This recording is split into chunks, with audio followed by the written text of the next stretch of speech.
Hello বন্ধুরা, welcome back to my channel. সবাই কেমন আছো? আশা করি সবাই খুব ভালো আছো, সুস্থ আছো, আর আমিও ভালো আছি। তো আজকে আরও একটা নতুন ভিডিও তোমাদের অনেক অনেক স্বাগত। তো আজকে সকালে ভিডিও বলতে বাবুকে স্কুলে দিয়ে এসে ভিডিও এডিট করে তারপরে এই দেখো আবার ভিডিও করতে শুরু করেছি, রান্না করব। আর এই দেখো আমার তো বড় স্ট্যান্ডটা ভেঙে গেছে, তাই এই ছোটো স্ট্যান্ডেই ভিডিও করি এখন। আর এই দেখো চলো এবার রান্না করতে শুরু করি। আর দেখো 11টা বেজে গেছে। তো আমি এসে না ওই ভিডিও আগের দিন না এডিট করে রাখলে এই অবস্থাই হয়। সকালে এসে বাবুকে স্কুলে দিয়ে এসে ফার্স্ট কাজ ওটাই আমি করি। তো এদিকে ভাতও বসিয়ে দিয়েছি, এদিকে দুধটাও বসিয়ে দিলাম, দিয়ে দুধটা হয়ে গেছে। আর ভাত না আমি একটু ফুটিয়ে বন্ধ করে রেখে দিই। আর এই দেখো আজকে যেহেতু বৃহস্পতিবার নিরামিষ, তো ওই জন্য একটু ঘি করলাই এনেছি। কি রান্না করব রোজের না, কি রান্না এটা একটা বড় চিন্তার বিষয় যে কি রান্না করব। তো ঘি করলা ভাজা করলাম, আর ভাবলাম যে তাহলে একটু পটলও নিয়ে যাই, অনেক দিন তরকারিও তো কিছু করা হচ্ছে না, তাহলে একটু আলু পটলের তরকারি করব। কি বলো তো, পটল খেতে অতটা ভালো লাগে না, মশলা দিয়ে ভাজা করলে আমি খাই, কিন্তু এমনিতে অতটা ভালো লাগে না। কিন্তু পটল আলুর তরকারি করলে না, তরকারিটা জাস্ট আমার হেভি লাগে খেতে।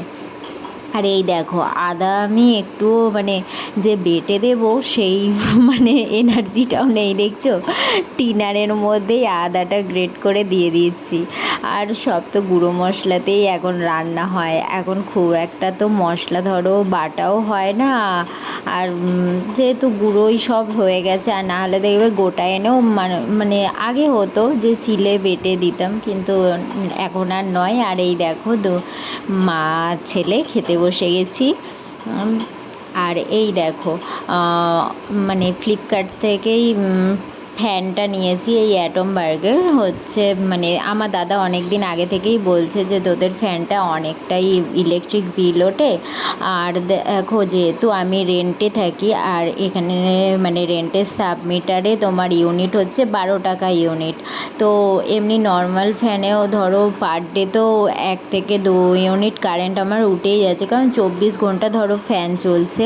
তো ওর জন্য দাদা অনেক দিন থেকেই বলছে যে একটা অ্যাটমবার্গের ফ্যান নে, তাহলে ইলেকট্রিকটা অনেকটা সেভ হয়। কিন্তু কি বলো তো, নেবো যে টাকাতেই কুলিয়ে উঠতে পারছিলাম না। একটা দেখো অ্যাটমবার্গের ফ্যান নিতে গেলে 2,500 টাকার ওপর পড়ে যাচ্ছে। এবার অতটা টাকা না এই মুহূর্তে নেই গো, যেহেতু চারিদিকে একটু সমস্যাও আছে, তো ওর জন্য ইএমআইতে নিয়ে নিলাম, 6 মাসের ইএমআই করে নিয়ে নিলাম।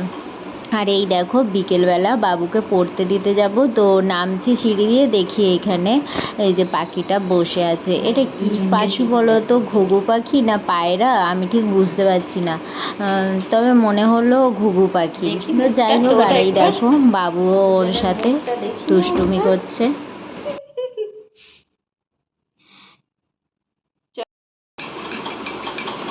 বাবাই দেখি, বাবা তুমি দুটো রুটি নিয়ে বসেছো। আর এই দেখো রাস্তা দিয়ে আস্তে আস্তে এত শরীরটা খারাপ লাগছে না, বাবুকে বলছি আর পারছি না রে, বলছে মা বাড়ি চলো বাড়ি চলো, যে শোবে। আর এসে মাথার যন্ত্রণা হচ্ছে বলে একটু চা করলাম, চা খেয়ে এবার শোবো। আমি এইভাবে খাচ্ছি। আর এই দেখো বাবুকে আমার বাড়িতে বাসনের অভাব পড়েছে গো, দেখছো আমার বাড়িতে বাসনের অভাব পড়েছে। কিরে আমার বাড়িতে বাসনের অভাব, তাহলে এইভাবে নিয়ে খাচ্ছিস?